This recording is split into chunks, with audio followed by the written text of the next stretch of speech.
When you're in a relationship with someone who's experienced childhood trauma, it's inevitable that when they find themselves in a trauma response, you will be triggered too. That's why it's so important to create safety that allows your partner that's had that trauma to heal within your relationship, because it's impossible to heal from traumas, including childhood traumas, unless there's safety in the current relationship. Hey there, it's Tamara Ridge, the therapist that's been there. And in this video, I'm going to tell you how you can help your partner feel as if you understand their survivor's journey, just as if you were walking in their shoes. But before I begin, it's really important to understand that your partner can't tell you. They probably have a silent longing for you to really grasp the profound depth of their experience with trauma. But they're not going to be able to tell you the depth of the trauma. And I'll get into the details of that in a later video. But for now, suffice it to say, they want you to be able to understand the depth of their experience, the depth of their pain, without you jumping into fix-it mode or trying to become the savior that makes everything right for them after that trauma. Instead, you need to understand they need you to express empathy so that they can feel validated that their experiences don't mean that they're crazy. They probably felt crazy their whole life growing up. They need the opposite of that from you. They need you to understand how the pain of the things that they've been through impacts them today. And your partner needs you to create a safe space that they can express themselves and be heard without negative repercussions. So let's talk about how to do that. Let's start by talking about what empathy, understanding, and validation look like. Now, I'll tell you that because it's difficult to hear your partner's pain or to see that they're in pain, many people jump to trying to make their traumatized partner feel better in the moment. It's that moment of discomfort that you have in seeing your partner in pain.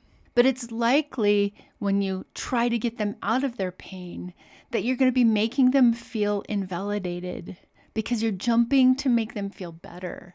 They want to know that you can hear their pain and that it matters to you. And of course, it's super important to understand the trauma brain already has a pre-existing assumption that the survivor, your partner, isn't important and that their pain isn't important. That's an assumption that's made because people who were supposed to care for and nurture your partner and protect them while they were a child caused them harm instead. So it's going to be easy for your partner to assume that if you go straight to helping them instead of listening, that you're doing the same thing as the neglectful or abuseful parent did. So understand here that you're not the same, but the strategies for showing your partner that you're not the same as the person who hurt them go way beyond just trying to fix their pain. What actually fixes the pain is listening, and listening for understanding. Many times that's called reflective listening. You can do it by asking questions that give your partner opportunities to express their feelings and elaborate on them. Your goal is listening to understand and then showing that you understand. And sometimes that'll be enough to help your partner see that they've been in a trauma response when they weren't aware of it before you really made an effort to understand them. I want to actually help you notice the difference between the fix-it and the listen conversation with a short clip. You've probably seen the movie before. I want you to watch how sadness puts herself in Bing Bong's shoes, while joy goes straight into fix-it mode. No! No, you can't take my rockets to the dust! Riley and I are going to the moon!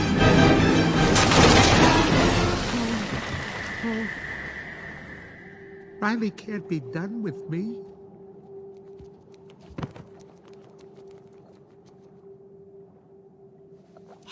it's gonna be okay.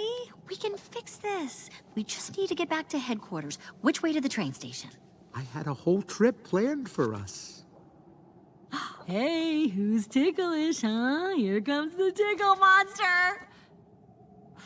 Hey, Bing Bong, look at this. Oh, here's a fun game. You point to the train station and we all go there. Won't that be fun? Come on, let's go to the train station. I'm sorry they took your rocket. They took something that you loved. It's gone. Forever. Sadness. Don't make him feel worse. Sorry. It's all I had left of Riley. I bet you and Riley had great adventures. Oh, they were wonderful. Once we flew back in time. We had breakfast twice that day. Sadness. It sounds amazing. I bet Riley liked it. Oh, she did. We were best friends. Yeah, it's sad.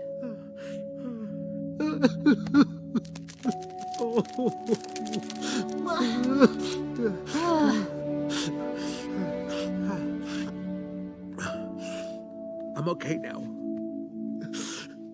Come on. The train station is this way. Can you see how sadness made Bing Bong feel understood? And the simple act of sitting with those uncomfortable feelings and acknowledging them made Bing Bong feel better? I know this is a simplistic example, and maybe this feels too simple to you, but if you haven't tried it, I would encourage you to do so. The whole difference between sadness and joy in that clip is that Bing Bong's feelings were uncomfortable for joy to sit with. They weren't uncomfortable for sadness. So I want you to follow sadness example. We want to calm our own discomfort about what our partner is saying so that we can really hear and communicate that we hear what our partner's saying, both verbally and non-verbally. I was actually thinking about putting a lot more into this video, but I'm realizing that listening to make your partner feel understood is a skill worth practicing. So I'm going to stop right here. Next Monday, I'll explore how past traumatic experiences continue to echo in your partner's present life. And I'll talk about common behaviors, common reactions, and emotional patterns that show up because of past trauma. And that will help you feel less broadsided when you recognize these patterns. And it'll empower you to continue to create safety and understanding. So practice listening to help your partner feel understood without giving in to the urge to fix it this week. And I'll see you next time. I'm Tamara Ridge, the therapist that's been there. Thanks for watching.